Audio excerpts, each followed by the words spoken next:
안녕하세요. 김거희TV입니다. 문재인 대통령이 노렸던 대로, 작정한 대로 일본이 우리나라를 화이트 리스트에서 제외를 시키는 일이 일어나고야 말았습니다. 저는 사실 문재인이 일부러 그런 것 같아요. 한미일 동맹, 한미일 자유주의 삼각동맹을 와해시키기 위해서 일부러 저는 지속적으로 일본에 압박을 가했고 괴롭힘을 줬다.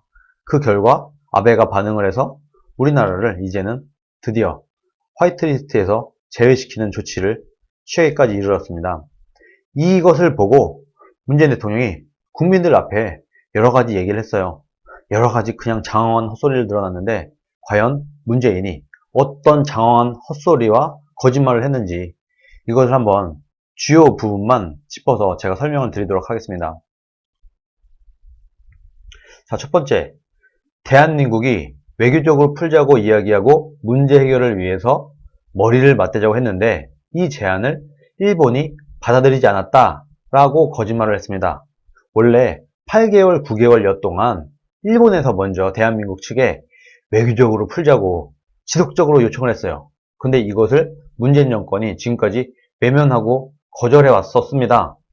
그런데 이제 와서 이렇게 거짓말을 하고 있습니다. 우리나라는 외교적으로 풀자고 했는데 일본이 거절했다. 이런 식으로 거짓말을 하고 있네요. 두 번째, 일본의 조치는 양국 간의 오랜 경제협력과 우호협력 관계를 훼손하는 것으로서 양국 관계에 대한 중대한 도전입니다. 이 일본의 조치가 양국 간의 오랜 경제협력과 우호협력 관계가 훼손됐기 때문에 이 조치를 한 거예요.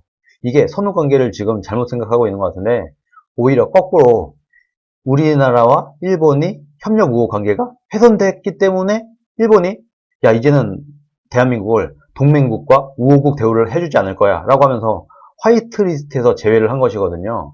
거꾸로 지금 보고 있어요. 일본이 왜 그럼 화이트리스트에서 제외를 했냐. 문재인이 아베 면전에다 대놓고 동맹국이 아니라고 했고 우리나라 국방부가 일본은 우리나라의 동맹국이 아니라고 했고 그리고 일본과 한국 양국 간에 맺은 협정을 한국이 일방적으로 파기를 하면서 일방적으로 어기면서 한국에 있는 일본 기업의 자산을 압류 조치를 하는 이런 행위까지 하니까 일본 입장에서는 자국의 기업의 재산을 압류를 하니까 한국 정부에서 그러니까 이런 조치를 취한 거다.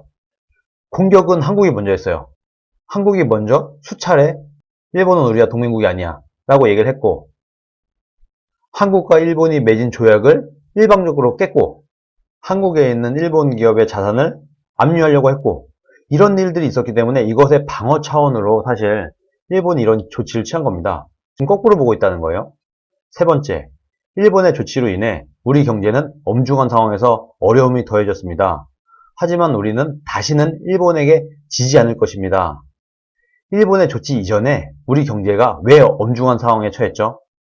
문재인 정부가 소득주도 성장, 증세, 주 52시간 근무 강제 이런 식으로 악법과 규제를 하다 보니까 우리 경제가 얼어붙으면서 엄중한 상황에 처한 겁니다. 이런 상황에서 외교까지 말아먹으면서 일본의 경제보복까지 당하게 되면서 우리 경제가 더 어려워진 거다. 이것이 팩트입니다. 근데 여기서 또 우리는 다시는 일본에게 지지 않을 것입니다. 이런 식으로 얘기를 했어요. 즉 일본에 선전포고를 하는 것과 비슷한 겁니다. 근데 이 상황을 우리가 가만히 생각을 해보면 지금 대한민국 정부는 일본을 마치 적인 것처럼 얘기를 하고 그러면서 일본에게는 대한민국을 우호국, 동맹국 대우를 해달라고 하는 거예요. 앞뒤가 안 맞죠? 모순이죠. 한국은 일본을 적대시하는 상황에서 일본은 우리가 너네를 적대시한다고 하더라도 너네는 우리를 우호국 대우, 동맹국 대우를 해줘야 돼. 이렇게 지금 우기고 있는 상황인 겁니다. 거기다가 또 일본 물건 불매운동은 일본이 우리나라에 물건을 안 팔겠다고 하니까 우리나라에 왜 물건을 안 팔어? 우리나라의 물건을 안 팔면 우리가 너네 물건 안 사줄 거야. 이렇게 지금 하고 있는 게 불매운동이에요. 우리나라의 물건을 안 팔어? 그러면은 우리는 너네 물건 안 사줄 거야. 앞뒤가 안 맞는 짓을 하고 있는 겁니다. 네 번째, 일본 정부의 조치 상황에 따라 우리도 단계적으로 대응 조치를 강화해 나갈 것입니다. 이미 경고한 바와 같이 우리 경제를 의도적으로 타격한다면 일본도 큰 피해를 감수해야 할 겁니다. 일본이 자국의 피해를 감수하면서까지 이렇게 하는 거는 일본 정부도 물러설 수 없기 때문이에요. 지금 이 상태에서 문재인 정권이 원하는 건 뭐냐면 우리가 일본에 가한 모든 조치는 그대로 두고 너네만 우리를 우호국 대우, 동맹국 대우 해줘 이런 거거든요. 이런 일은 일어나지 않습니다. 불가능한 일이에요. 일본 입장에서는 이거를 일본에 피해가 오겠지만 이것을 감수하고서까지 우리는 이걸 진행할 수밖에 없다라는 거고 지금 우리나라도 말로만 이렇지 전혀 협상할 준비가 안 돼 있는 겁니다. 협상을 하려면 서로 양보가 있어야 되는데 우리는 단 하나도 양보 안 해. 일본만 양보해 라고 하니까 협상이 안 되고 있는 거예요. 다섯 번째, 우리 정부는 지금도 대응과 맞대응의 악순환을 원치 않습니다. 멈출 수 있는 길은 오직 하나. 일본 정부가 일방적이고 부당한 조치를 하루속히 철회하고 대화의 길로 나오는 것입니다. 싹 다 거짓말입니다. 일본 정부가 일방적이지 않아요. 우리나라가 지금 이미 일본 기업에 압류를 하고 있다니까요. 압류를 걸었다니까요. 이게 왜 일방적이야? 쌍방이지. 우리나라가 일본의 기업에 압류를 거는 공격을 했고 이것을 방어하기 위한 조치가 화이트리스트 배제 조치거든요. 이게 어떻게 일방적이에요? 이미 거짓말이에요. 이게 부당한지 안 한지는 일본이 제3국에 물어보자. 제3국에 맡기자라고 했는데 이걸 또 우리 문재인 정부가 거절을 하고 있어요. 부당하다고 말하는 것도 한국의 얘기이고 일본은 부당하지 않다고 보고 있다는 겁니다. 그러면서 일본과 한국이 아닌 제3국에 이것을 한번 맡겨보자. 이게 정말 부당한지 아닌지 하는 것을 지금 일본은 그렇게 하자고 하고 있고 문재인 정권은 거절을 하고 있다는 거예요. 대한민국 국민들과 전 세계에 뻔뻔하게 거짓말을 하고 있는 문재인 정부의 모습을 우리는 보고 있습니다. 여섯 번째, 당장은 어려움이 있을 것입니다. 그러나 도전에 굴복하면 역사는 또다시 반복됩니다. 우리는 충분히 일본을 이겨낼 수 있습니다. 우리 경제가 일본 경제를 뛰어넘을 수 있습니다. 시대의 거짓말을 마구마구 늘어놓고 있어요. 자, 제가 한번 계산을 해봤거든요. 일본 경제 규모는 4조 9,700억 달러. 4조 9,700억 달러고 우리나라는 1조 6,200억 달러. 우리나라 경제 규모보다 일본 경제 규모가 3.3배예요. 무슨 말인지 아시겠어요? 우리나라보다 3분의 1 정도 경제 규모를 가진 나라는 태국입니다. 태국. 우리나라가 태국을 보듯이 일본이 우리나라를 보고 있다는 거예요. 태국과 대한민국이 경제 전쟁을 한다. 누가 이기겠습니까? 우리나라가 태국을 볼 때 태국을 제가 비하하는 게 아니라 예를 든다면 태국과 대한민국이 경제 전쟁을 해요. 누가 이기겠어요? 당연히 한국이 이기지 않겠어요? 똑같은 겁니다. 일본이 우리나라를 볼 때, 일본이란 나라 입장에서 대한민국을 볼 때 우리나라가 태국을 보듯이 보고 있어요. 절대로 질 수가 없는 싸움인 겁니다. 일본 입장에서는. 그래서 이 싸움을 멈출 이유도 없어요. 지금 일본 입장에서는.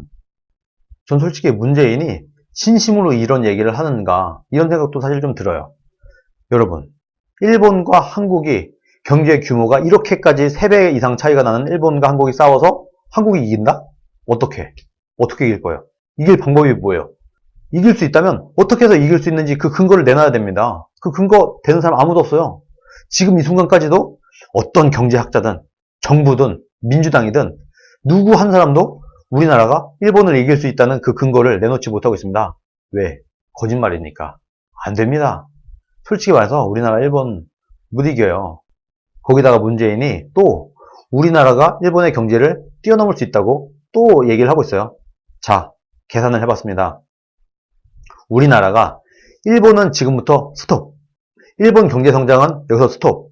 이 상태에서 우리나라가 매년 5%의 경제 성장을 한다 하고 가정을 하고 계산을 해보면 23년이 걸려요. 지금 우리가 매년 5%씩 경제 성장을 하고 일본은 스톱한 상태에서 기다린다고 했을 때 지금 우리가 일본의 경제 규모를 따라가려면 23년이 걸려요. 근데 지금 우리나라 몇 프로 성장하고 있나요? 1%, 2% 이러고 있거든요. 우리가 2%씩 성장했다고 가정을 해봅시다. 57년 걸립니다. 57년. 일본은 가만히 있고 일본은 경제 성장 전혀 하지 않고 우리만 매년 2%씩 성장했을 때 57년 걸려요. 어느 세월에 따라잡습니까? 어느 세월에. 이런 나라와 지금 우리는 경제 전쟁을 하려고 하고 있는 것이다. 그런 겁니다. 그러면서 또 문재인 정부가 하는 얘기가 정부가 나서서 일본의 경제 제재에 피해를 입은 기업에는 지원을 하겠다. 이런 얘기를 하고 있습니다. 즉 대한민국 모든 국민들의 세금으로 일본 경제보복의 피해를 입은 그 기업에 지원을 해준다.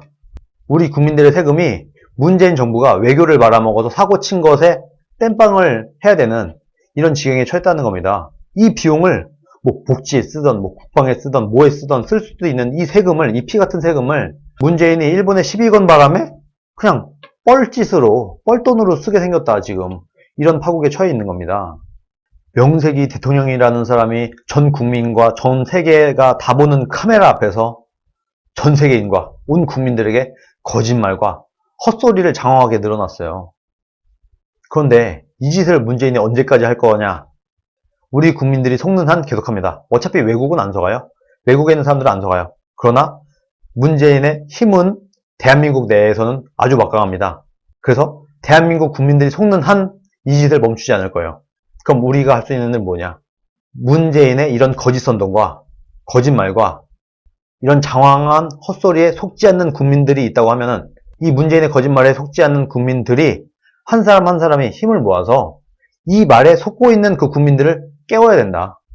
그래서 국민들의 50% 이상이 문재인 정권의 거짓말에 안 속게 된다고 하면은 그러면은 문재인의 이런 폭주를 막을 수가 있게 되는 겁니다. 저도 그런 일을 하기 위해서 이렇게 방송을 찍고 있는 것이기도 하고요. 우리나라가 지금 정말로 위태롭습니다. 별 이상한 희한한 사람, 정말 모질이도 이런 모질이를 대통령으로 앉혀놓는 바람에 온 국민이 지금 고생을 하고 있다. 그런데 이것을 멈추려면 우리 국민들이 더 이상 이런 문재인 정권의 거짓말에 속지 않게 만들어야 된다. 누가? 우리 모두가 나서서 그런 일을 해야 된다고 저는 생각을 합니다. 여러분, 힘내세요. 저도 힘내도록 하겠습니다. 감사합니다.